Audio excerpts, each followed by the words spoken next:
So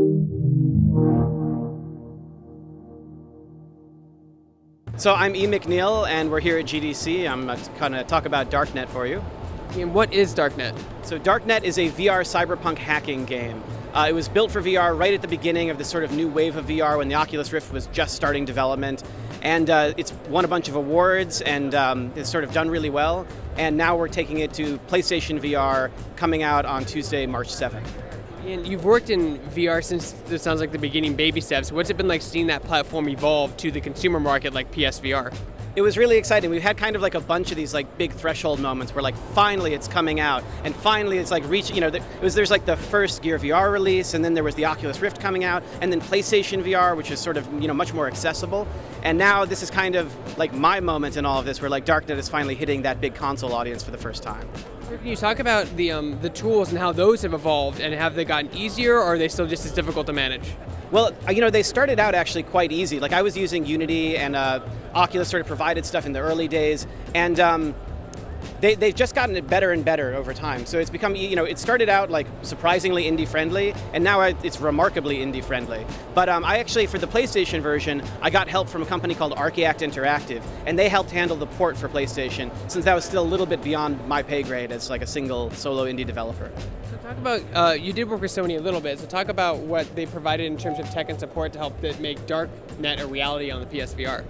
Well, they definitely have been supporting the game a lot. We had it was one of the coolest parts of this was seeing DARKNET up on the PlayStation blog and like getting that in front of a bunch of new people, and like I got to write some stuff and talk with some of those people. Archact, as I mentioned, they sort of handle a lot of the technical side of it, and it was wonderful from like an indie perspective because it was sort of like I'm just going to make the problem go away.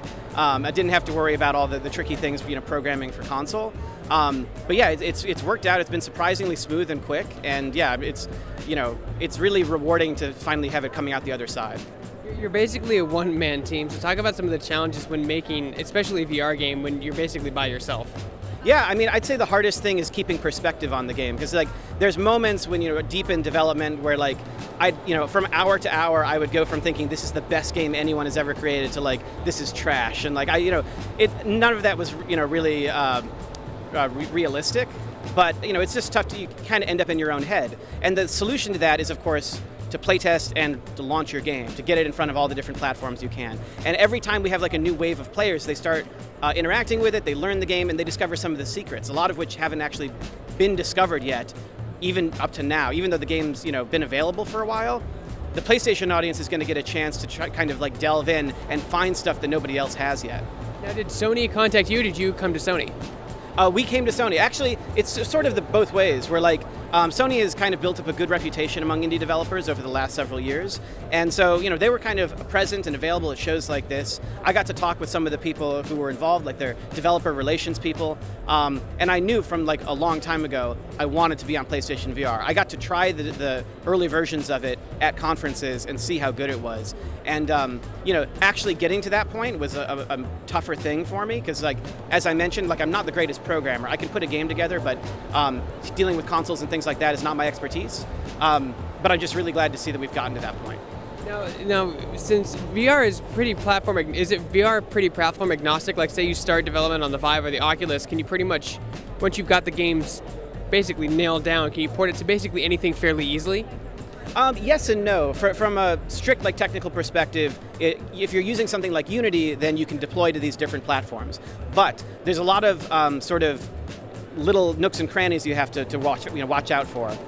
So one thing was like the game was originally developed. It was originally developed for the Oculus DK1 way back in the old days, and then for the Gear VR, which didn't have positional tracking or hand tracking.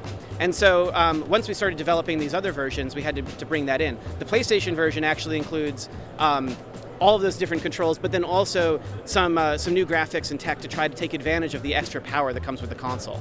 At CES last year, HTC announced their new tracker. Do you think you'll utilize that at all? Not for DARKNET. I think that's sort of a little bit beyond what this game's trying to do. So when does your game hit PSVR, and when can people play it? It is going to be available on March 7th, on next Tuesday, and yeah, people should be able to play it right then.